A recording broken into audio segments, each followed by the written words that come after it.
Next हम discuss करने वाले हैं कि कैसे कैसे मेथड्स को आप यूज करोगे अपने ओआरएम को बूस्ट करने के लिए। ठीक है, सबसे पहला मेथड है आपका ऑप्टिमाइज सोशल मीडिया पोस्ट। आपकी जितनी भी सोशल मीडिया की पोस्ट है, ठीक है, उनको आपको प्रॉपरली ऑप्टिमाइज करना है। एक अच्छा से अच्छा कैप्शन रेडी करना है, हैशटैग्स बनाने हैं, ठीक है, high quality content, trending music, trending audio use करनी है, ठीक है, एक रिलेटेबल कंटेंट आपको रेडी करना है। तो इन सब पॉइंट्स का आपको ध्यान देते हुए एक social media post, social media content, reel, इन सबको आपको ऑप्टिमाइज करते जाना है। ठीक है, सोशल मीडिया पोस्ट के बारे में अगर आपको पढ़ना है तो हमने सोशल मीडिया के बारे में एक वीडियो बना के रखी भी है। ठीक है, सोशल मीडिया के जितने भी इंपॉर्टेंट पॉइंट्स हैं, ठीक है, लिंक्डइन के ऊपर, इंस्टाग्राम के ऊपर, फेसबुक के ऊपर, सारे आपको हमारे डैशबोर्ड के ऊपर मिल जाएंगे। सेकेंड है आपका एड्रेस नेगेटिव फीडबैक प्राइवेटली।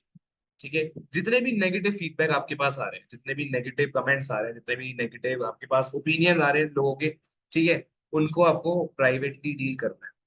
क्योंकि होता क्या है कि भाई सामने वाले का दिमाग होता है गर्म। ठीक है भाई, नेगेटिव फीडबैक वो तभी कर रहा है ना कि उसको प्रॉब्लम हो रखी है आपसे, गुस्सा होगा वो आप पर। तो उसको आप प्राइवेट में समझाओ, अच्छे से समझाओ, डीएम्स के अंदर बताओ उसको कि आपसे गलती हुई है, आपकी अगर कोई प्रॉब्लम हुई थी तो हम आपको कंपनसेट करने के लिए रेडी है।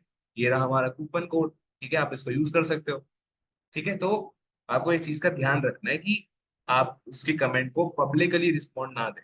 पब्लिकली रिस्पॉन्ड दोगे तो वो तो कुछ भी बड़बड़ करता रहेगा वहां पर, और आपका ही क्या कहते हैं रेपुटेशन को वो बिगाड़ता जाएगा।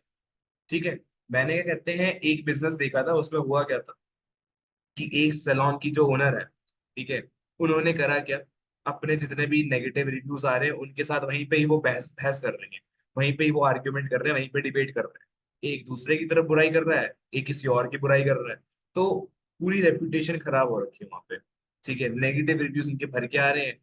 वो बोल रहे हैं कि भाई इनकी ये गलती थी, ये अपनी गलती तो मानते नहीं है कस्टमर जो होते हैं। कस्टमर सामने से बोल रहा है कि भाई बिजनेस वाले जितने भी, यही सारे जितने भी बिजनेस ओनर्स हैं, ठीक है, जो इनकी ओनर है, उनको बात करने की तमीज नहीं है। ये वो करते हुए क्या कहते हैं, उन्होंने पूरा एक आर्ग्यूमेंट ही बना दिया जीएमबी के अंदर ही। तो वो अच्छा नहीं, कहाँ लगता है, कहीं भी नहीं लगता मेरे को। ठीक है, नेक्स्ट है आपका keep up your service quality. आपने जिस क्वालिटी का प्रॉमिस दिया है उसका आपको ध्यान रखते हुए उनकी क्वालिटी को मैच करते रहना है। ठीक है, ये नहीं कि आपने बस वादा कर दिया पर वो वादा निभा नहीं रहे। ठीक है, आपको करना क्या है, जितने भी आपने वादे करे हैं, जितने भी आपने अपने पॉइंट्स दिए हैं कि हम आपको ये प्रोवाइड करेंगे, ये सर्विस देंगे, तो आपको वो सर्विस देनी है। नेक्स्ट पॉइंट है आपका, आपको ट्रांसपेरेंसी मेंटेन करनी है। ट्रांसपेरेंसी मेंटेन करने में होगा क्या, आप जितने भी आपके जितने भी पॉइंट्स हैं कस्टमर्स के सामने आने चाहिए। जो जो इन्फॉर्मेशन है, जो भी गाइडलाइंस हैं, जो भी लेबल्स के जितने भी पॉइंट्स हैं, वो सारे के सारे पॉइंट्स इंफॉर्मेशन सामने वाले कस्टमर को पता होनी चाहिए। आप उनसे कुछ भी मत छुपाओ। ठीक है, कि वो सामान जो आपने बनाया है कैसे बनाया है, अगर कोई आपका फूड आइटम है तो उसके इंग्रेडिएंट्स क्या है। ठीक है, अगर ट्रांसपेरेंसी नहीं होगी तो आप पे ट्रस्ट करना ही मुश्किल हो जाएगा, क्योंकि आप लोगों के सामने अपने जितने भी पॉइंट्स पता होने चाहिए वो बता ही नहीं रहे, चीजें छुपा रहे हो।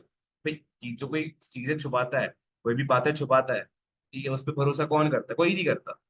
ठीक है, उसे भरोसा करने वाली बात ही नहीं होती, क्योंकि वो बातें छुपाता रहता है, पूरी चीजें क्लियर नहीं करता। तो क्लियर होना पड़ेगा आपको अपनी ऑडियंस के साथ। नेक्स्ट पॉइंट है आपका हाई क्वालिटी कंटेंट। कंटेंट को बहुत बढ़िया बनाना है, यूनिक बनाना है, क्वालिटी वाला बनाना है। ठीक है, और उसको अपने हिसाब से यूनिक भी बनाते जाना है। ठीक है, जरूरी नहीं कि मतलब आपने पूरा खुद से ही लिखना है, पूरा का पूरा खुद से ही रेडी करना है। आप कंटेंट क्या कहते हैं, आइडियाज वगैरह ले सकते हो, इंस्पिरेशन ले सकते हो। ठीक है, उसको फिर अपने हिसाब से पैराफ्रेज करो, अपने हिसाब से स्पिन करते जाओ, चेंज करते जाओ, तो आपकी क्वालिटी भी क्या है, यूनिक रहेगी, बढ़िया रहेगी। ठीक है, और ये आपके एसईओ के लिए भी इंपॉर्टेंट है।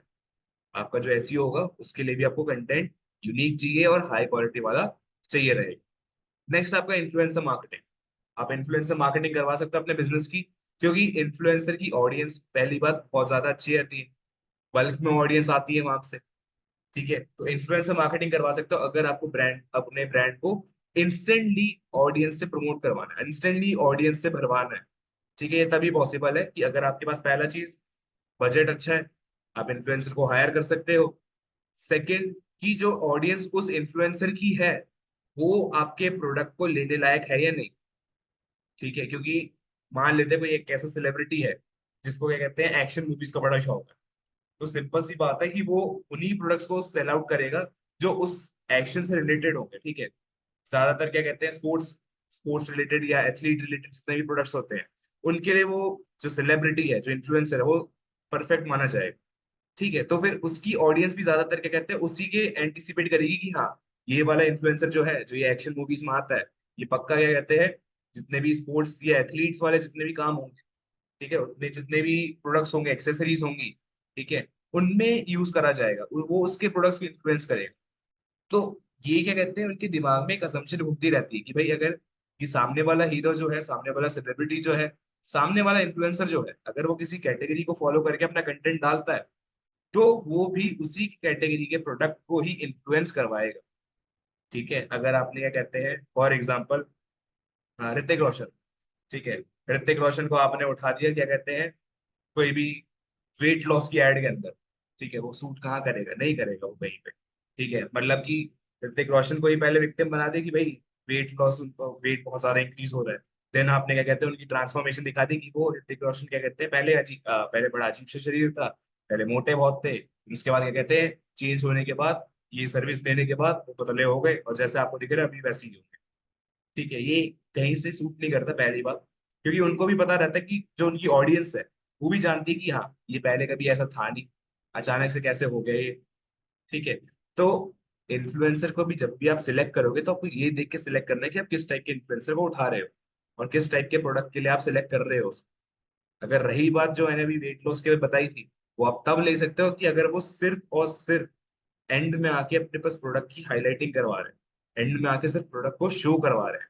ठीक है, ये ना हो उन्हीं को ही लिया, पहले उनको मोटा दिखाया, फिर उनको चेंज करके पतला दिखा दिया, ऐसे नहीं करवाना है। ठीक है, नेक्स्ट है आपका एड्स। अब जो आपकी एड्स होती हैं, ठीक है, उनको आप रन करवा सकते हो। इसके लिए जो भी आपकी जितने भी बिजनेस की प्रमोशन है, आपको इंस्टेंटली करवानी है, अपने जीएमपी की प्रमोशन आपको इंस्टेंटली करवानी है, ऑडियंस को लेकर आना है, अपनी एंगेजमेंट्स को ग्रो करवाना है, तो उसके लिए आप एड्स रन कर सकते हो अपने सोशल मीडिया पे और अपने गूगल पर भी। ठीक है, और लास्ट है आपका सबसे important point, review your online presence. आपको ये रेगुलरली चेक करना है, आपको ये बार बार चेक करते रहना है कंसिस्टेंटली, कि आपकी जो प्रेजेंस है ऑनलाइन वर्ल्ड में, वो प्रॉपरली मेंटेन्ड है या नहीं। ठीक है, आपको जो लोग देख रहे हैं या फिर जो आपको कमेंट्स कर रहे हैं, पॉजिटिव या नेगेटिव, उनका जो रेशियो चल रहा है वो कैसा है, आपके पॉजिटिव ज्यादा है या नेगेटिव ज्यादा है। ठीक है, अगर नेगेटिव ज्यादा हो रहे हैं तो आपको अपनी कमियां सुधारनी पड़ेगी, जो गलतियां हैं वो सुधारनी पड़ेगी। समझ गए, तो इन चीजों का आपको खास ध्यान देना पड़ेगा। आपकी जो प्रेजेंस है वो मार्केट में कैसी है, लोग आपको पॉजिटिव मानते हैं, नेगेटिव मानते हैं। तो पॉजिटिव मानते हैं तो उसको आप मेंटेन करोगे, नेगेटिव मानते हैं तो उसको आप इम्प्रूव करोगे, इम्प्रोवाइज करोगे। ठीक है, तो मेनली बेसिकली ये था हमारा ओआरएम, कैसे आप इसको बूस्ट कर सकते हो, इसके फंक्शंस क्या होते हैं, और ये है क्या चीज। ठीक है, उम्मीद है आपको समझ आया होगा कि ओआरएम क्या होता है। अगर कोई भी आपके डाउट्स है, कोई भी आपकी क्वेरीज है, उसको आप क्वेश्चन बॉक्स में या फिर कमेंट्स के अंदर बता सकते हैं। ठीक है, मैं पूरी कोशिश करूंगा कि उसके आंसर्स मैं आपको जल्द से जल्द प्रोवाइड कर पाऊँ। Thank you very much.